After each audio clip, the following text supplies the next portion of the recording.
As Bitcoin fails to break above the $39,000 level, just like we called it, do we have more dumpiness coming in, or do we not have more dumpiness coming in?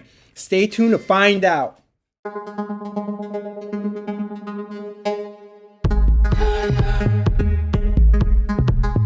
Yo, what's up everybody? Welcome back. Welcome back to another episode of Crypto, Stocks, and You. I'm your host, Ulises Herrera. Today is Wednesday, February 2nd, 12:30 p.m. If you like the fact that we were able to predict that Bitcoin is not breaking above the $39,000 level, like, subscribe, hit the notification bells. Our video predictions come true time and time again. The video evidence is in the channel, guys. So let's get right into it, guys. So if we see here, I mentioned last video, look guys, I just don't think that Bitcoin has the steam to break above 39,000, and now we're kind of getting rejected, and I'm not happy about being correct on this, guys. I would have loved for Bitcoin to keep breaking out, guys. I want to make money. I mean, granted, you can make money shorting, but what I'm saying is I'm long on Bitcoin right now, so I'm not shorting it. So obviously when it goes down, I'm not happy. Traditionally, if I'm shorting something, of course I'm happy when it goes down, but right now I'm not, because I'm not shorting it. But anyways, as you see, guys, we kind of have some like M pattern, double top pattern forming like right here. That tends to not usually be good, because then you get a price dumpiness if you break the support, which right here was the support, guys, and we are kind of breaking support on the 4 hourly. Now granted, guys, we're breaking support on the bigger time frame, well, on the shorter to medium bigger time frames, like meaning the 1 to 4 hour. On the 1 hour, we've kind of already, you know, seen the dump of it, and now it looks like the 1 hourly is trying to find some support right here at 37,000, which as you can see, guys, there is some support right here on the 1 hourly. So the 2 hourly is kind of the same thing. We're slightly trying to find some support, but also on the bigger time frames to 3 to 4 hour, it looks like we could keep breaking down. Now we have support coming along the way, kind of like a stepping ladder. So there is some support as well, and I'll put them out right here.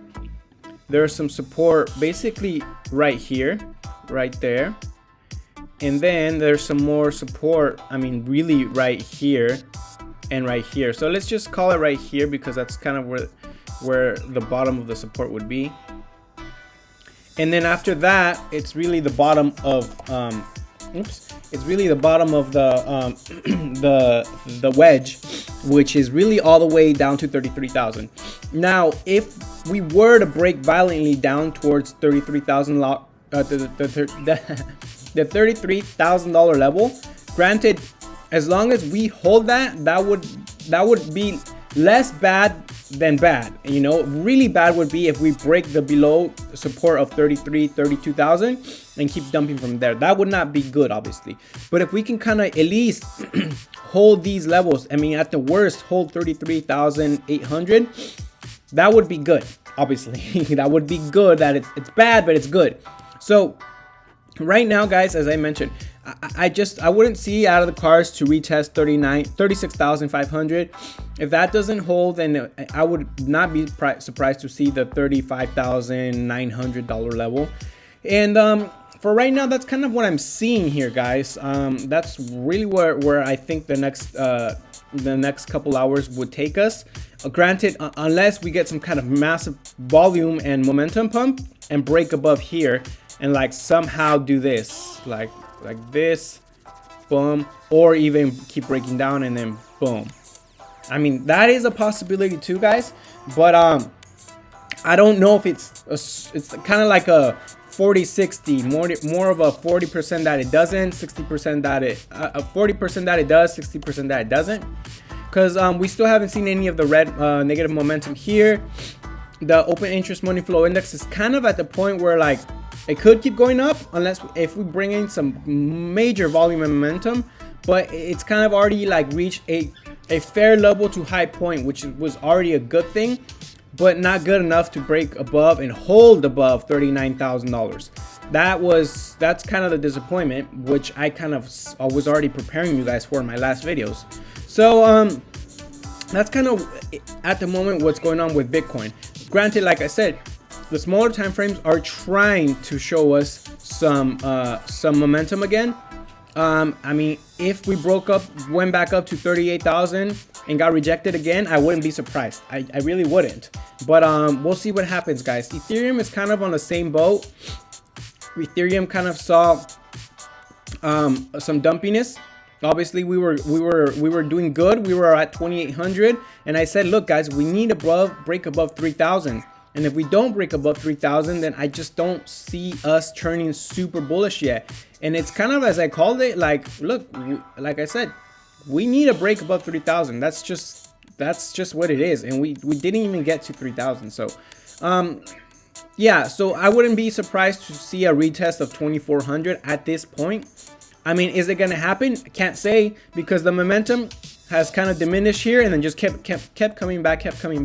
But we haven't seen any red negative momentum. So that's kind of where I'm saying, like, let's say what price levels are we going to test when that happens? Are we going to test 2,300, 24? Or are we going to test right here, 2,100 at the bottom of the previous low that we've had right now, which actually dead on, spot on, hit my point of support that I put on my little trend line right there, guys. It's pretty amazing and awesome, actually, and awesome.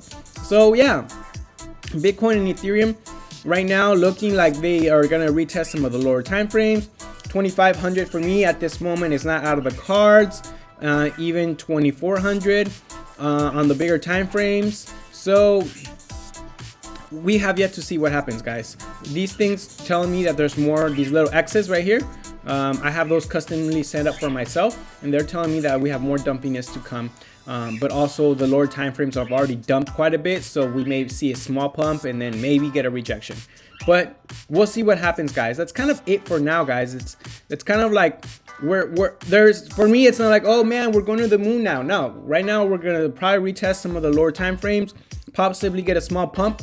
I just don't see us having a major pump and breaking, above 3,000 for Bitcoin, for Ethereum, and I just don't see us breaking above 39,000 right now for Bitcoin, guys. We're probably gonna retest lower time frames unless we get a major volume increase and momentum increase. I just don't see us testing higher prices than 39,000 right now at all. Unfortunately, but let's see what happens. Thank you very much for watching, guys. Like, subscribe if you like these videos. If you guys want to see my opinion on what I think would happen in the market, granted, we've been right time and time again. Not all the time. Nobody can be right 100% of the time. If anybody tells you they're right 100% of the time, they are lying to you. You can always get out of the rat race too. I'll see you on the next one.